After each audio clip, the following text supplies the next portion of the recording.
All right, so one of the first things we learned how to do when we were evaluating trusses was to find zero force members. And the whole premise behind adding zero force members into a truss is um, because trusses aren't constantly under one continuous constant load. So um, if you're looking at the skyway, right, people drive over like from the ground onto the skyway constantly. So as a car becomes an added load onto that bridge, there's some sort of forward component as they're going onto the bridge. And if they slam on the brakes, there's something else. So the loads that a bridge experiences are fairly constant. So they're not constant. So because of that, you have to have members on that bridge that counteract the variability of that force. So you have to have some sort of stability under a variable load or an extreme load.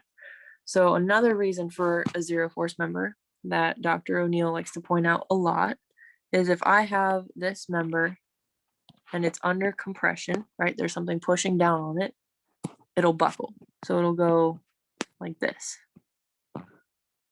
But if I have something holding it up here and here, it'll hold a lot more force before it starts to buckle. And even then, it won't buckle nearly as much because there's something holding it here and here.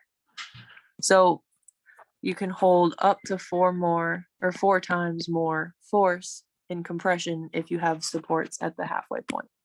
So the moral of the story is that zero force members are essentially just there to increase the stability of the structure. But remember, we're looking in this class at statics using free body diagrams, right? And a free body diagram is an instantaneous, essentially, screenshot of what load is on that structure at one time, right? So if there's an instantaneous loading condition, or if you're looking at or considering an instantaneous loading condition, it can't be variable, right? So because of that, all of these members that are meant for stability are essentially useless. And by finding where the zero force members are, you find where you can simplify the bridge by just not considering those.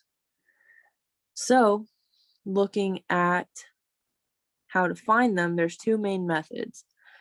The first one to try to look for is if you're looking at two members that meet at one joint where there's no applied load. So what does that look like? So usually you should consider the corner pieces, right? Or anything that looks like it could be a corner. So something over here. And by considering that, if there's no loading at point A, or what is point A in this drawing, both of those members that meet there are zero force members. So that means that AB would be 0 and AC would be 0. But if there is a pin at point A, so if there's something here, you can't necessarily assume that. So you have to make sure there's no loading at that point. Looking at the next one, generally you can look at like top corners. And again, if there's no loading, both of these would be equal to 0. And I'll get to this third one in a second. But the general steps are to isolate a joint that has two members meeting there, and then look to see if there's forces at that joint. If there is, both of those members are zero force members. If not, neither of them are, or you can't necessarily conclude that they're zero force members. The next structure that would indicate a zero force member is if three members meet at one joint and two of them are collinear. So in this example, this member and this member are collinear, right? Because they form a straight line. And because there's no loads at point A, AC would be 0. Similar concept, this member and this member are collinear. There's no loads at point A, so AC would be 0.